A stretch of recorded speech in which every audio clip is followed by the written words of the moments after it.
forces have conducted targeted airstrikes.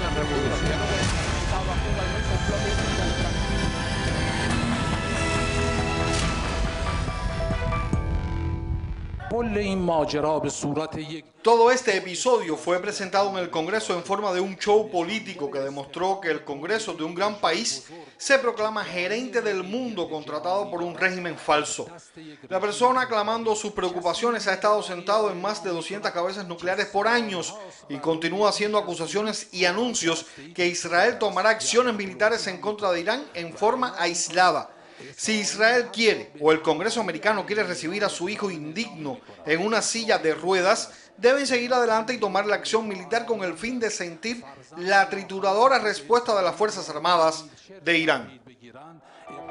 Bueno, la trituradora respuesta de las Fuerzas Armadas de Irán. Muy buenas noches. Sin duda que la novela continúa entre Irán, Israel, los Estados Unidos, Obama y el primer ministro de Israel, el señor Netanyahu. Le damos la bienvenida a Julio Schilling. ¿Cómo está, Julio? Encantado. Gracias por estar con nosotros. Ya Netanyahu llegó a Israel.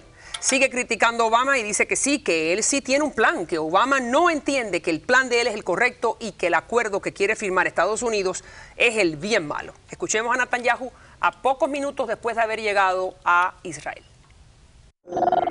La alternativa a ese mal negocio no es la guerra, sino un mejor acuerdo.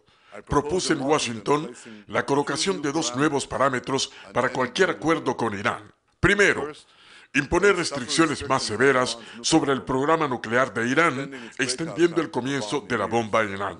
Segundo, llamé a levantar esas restricciones únicamente cuando Irán cese de promover el terrorismo, terminando su agresión contra sus vecinos y dejando de amenazar con destruir el Estado de Israel. Yo creo que estas propuestas constituyen una alternativa práctica a lo que es actualmente sobre la mesa. Ok, vamos entonces a comernos el elefante a pedacitos, como dirían, ¿no? Y que para que el público entienda. ¿Quién tiene razón, Netanyahu o el presidente Obama? Benjamín Netanyahu. ¿Y por qué tiene razón Netanyahu? Porque Israel es una amenaza seria. Bien. Si se le deja... Irán es una amenaza seria. Irán es una amenaza seria. Si se le da la luz verde, como este tratado le daría para iniciar los pasos agigantados para producir armas nucleares, el mundo será un lugar mucho más peligroso. Pero ¿qué es lo que dice la administración y lo que dice el canciller Kerry? Que es mejor tener un tratado donde esté cerca del enemigo, que es Irán, y que lo pueda controlar para ver cuándo es que ese enemigo va a empezar a las centrífugas y a construir armas nucleares, que no tener tratado ninguno y estar alejado. ¿Cómo van a pensar eso si Irán ya tiene un historial de violar todos los acuerdos de que han firmado? Okay. Yo creo que el camino, y hay que entender que el proyecto nuclear iraní cuesta dinero. Bien. Cuesta dinero, Sí. y sanciones bien puestas sería un primer paso y haría mucho más efecto para frenar la capacidad de Irán que este otro acuerdo que le da luz verde, en efecto les imita la capacidad de pero hacerlo. el acuerdo que se ha establecido hasta ahora, no el que se supone que se va a firmar en los próximos meses, no ha logrado detener la intención de Irán de tener armas nucleares. ¿No es así? No es así, correcto. No lo ha detenido. Y gran parte del problema es el factor de la geopolítica. En otras palabras, el Estado Islámico, ISIS, surge. Entonces, enemigo de Irán. Enemigo de Irán, pero ¿qué pasa? Los Estados Unidos y otras fuerzas del Occidente pues ven a Irán como un menor mal. Dice, bueno, vamos a mejor... Es más, hay comandantes iraníes que están dando instrucciones a equipos bélicos de Irak.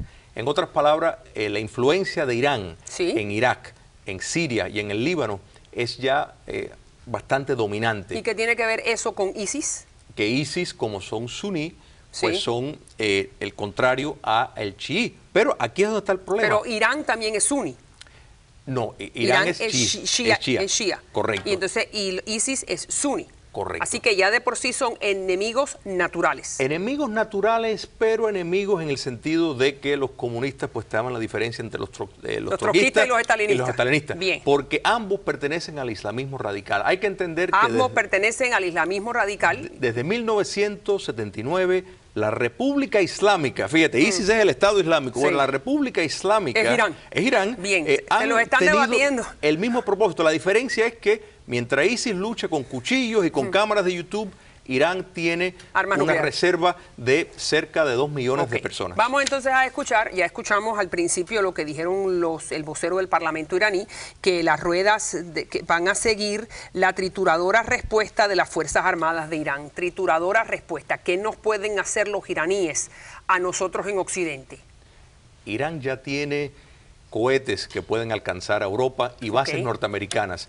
Ellos están en desarrollo exitoso de misiles balísticos intercontinentales. Quiere decir que ese tipo de cohetería podría fácilmente alcanzar los Estados Unidos. Con una ojiva nuclear. Correcto. Y ahí cambia el juego. Eso no es para tirar fireworks. No, claro, te escuchemos nuevamente entonces a los iraníes.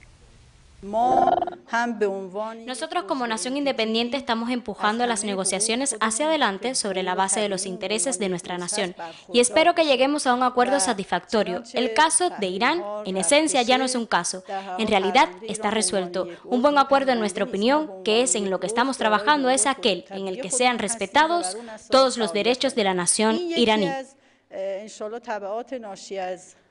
Entonces, ¿qué pasa? Todas estas, en realidad, todavía no hay un acuerdo, para que la gente se ubique, no hay un acuerdo entre los Estados Unidos e Irán, ¿correcto? Ese acuerdo ahora lo tiene que determinar el presidente Obama, según el reporte que le traiga el secretario de Estado, Kerry, que estaba en Suiza, pasó por la Arabia Saudí para explicar qué es lo que había negociado y ahora llega a explicar. ¿Qué le indica a usted que ese acuerdo se vaya a llevar a cabo? ¿Qué pasa si la Casa Blanca determina que no hay acuerdo? ¿Podría ser eso? Podría serlo, pero todavía queda un camino por hacer. Yo creo que lamentablemente Irán tiene muchos aliados, Rusia, dónde? China, En las Naciones Unidas. Naciones Unidas, y es un rostro más civilizado, que es lo que lo hace mucho más peligroso. Hay que acordarse que si miramos... Más civilizado que ISIS. Más civilizado e que igual ISIS, de letal. Igual de letal, Bien. porque la diferencia es que el Irán y sus milicias esconden las atrocidades.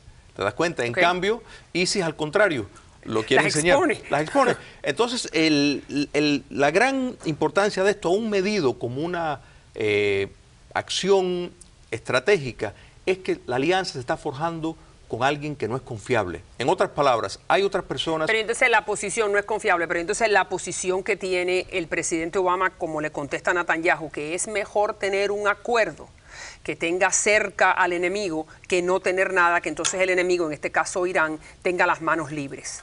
Los inspectores ¿Sí? no van a parar el desarrollo, van a reportar. Si el mundo libre no tiene la voluntad ahora Sí. para frenar, para poner presión al régimen de los ayatolas a que cambien su curso agresivo contra el mundo libre, ¿por qué van a pensar que lo van a hacer teniendo un avance mucho más grande? Pero ¿y las sanciones económicas en contra de Irán han funcionado? No han funcionado porque no se han llevado a cabo como Es es así debido. como el embargo cubano. Exactamente. Y están tanto Rusia como China Negociando. Negociando, correcto. Bien. Entonces, escuchemos nuevamente a Netanyahu, que sin duda siente que esto es un gran peligro. Es así como el amigo que llega a la casa del vecino a alertar a la otra persona de los peligros del apaciguamiento. ¿No es así? Estamos Correcto. tratando nosotros de apaciguar a la bestia, que es Irán. Es Eso así. es lo que usted Es piensa. así. Y también piensa Netanyahu. Veamos. But I do want to thank Pero quiero dar las gracias al liderazgo del Senado, los republicanos y los demócratas, ambos lados del pasillo, por invitarme y darme la oportunidad de expresar la preocupación de Israel acerca de un problema que podría ser el tema más importante de nuestro tiempo. Yo creo que lo es. Me conmovió mucho la atención y las respuestas al discurso de ambos lados. Y quedó muy claro para mí, quedó claro para cualquier persona que estaba allí, que el apoyo a Israel es fuertemente bipartidista, que hay un amplio apoyo del pueblo estadounidense y sus representantes para el Estado judío, y yo estoy muy, pero muy agradecido. broad support of the American people and its representatives. Fíjese, las palabras de Netanyahu son de alto peligro. ¿Usted lo ve igual?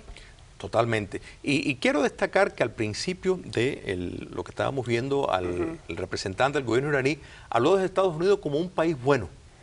Hace unos años atrás, ¿quién era los Estados Unidos? Por las propias voces de los iraníes. Sí, era el enemigo del mundo. Claro, el gran Satán. Exactamente. Entonces ahora pues es un buen país. Oh. ¿No te das cuenta que todo esto es parte de aprovechar un momento donde hay un presidente dándole el beneficio a la duda, que tiene una visión bastante benévola del régimen de los ayatolas? Ellos quieren lo mismo que quiere ISIS, lo que usan una metodología diferente para lograr ese fin. Y empezando por Israel, que ese es su primer blanco. Correcto. Muchísimas gracias. Vamos entonces a ver qué pasa. Supuestamente para el final de este mes de marzo tiene que haber una decisión si hay acuerdo o no. Gracias, Shilin, por estar con nosotros. Y también algo que está relacionado con el terrorismo a nivel local. Empezó en Boston, vamos a poner las imágenes del juicio en contra de uno de los dos agresores de la pesadilla de Boston, llamado Dzhokhar Tsarnaev. 2 años después de que esta tragedia, como ustedes están viendo en pantalla, dejó 3 muertos y más de 250 heridos. El muchacho, que es el hermano menor del autor intelectual que murió en el atentado o murió en la fuga, es de origen checheno, llegó de niño a Estados Unidos y podría ser condenado a la pena capital si es declarado culpable del peor atentado que ha sufrido este país después del 9/11. Su hermano, como dije, Tamerlán, murió en la persecución en un tiroteo y fue señalado por la defensa como el autor intelectual. No obstante, va a ser juzgado de la manera más severa por un jurado que ha sido elegido y que está compuesto por 8 hombres y 10 mujeres, todos de la raza blanca. Se debate entre la cadena perpetua o la silla eléctrica. Vamos a ver qué pasa. Ya regreso con más.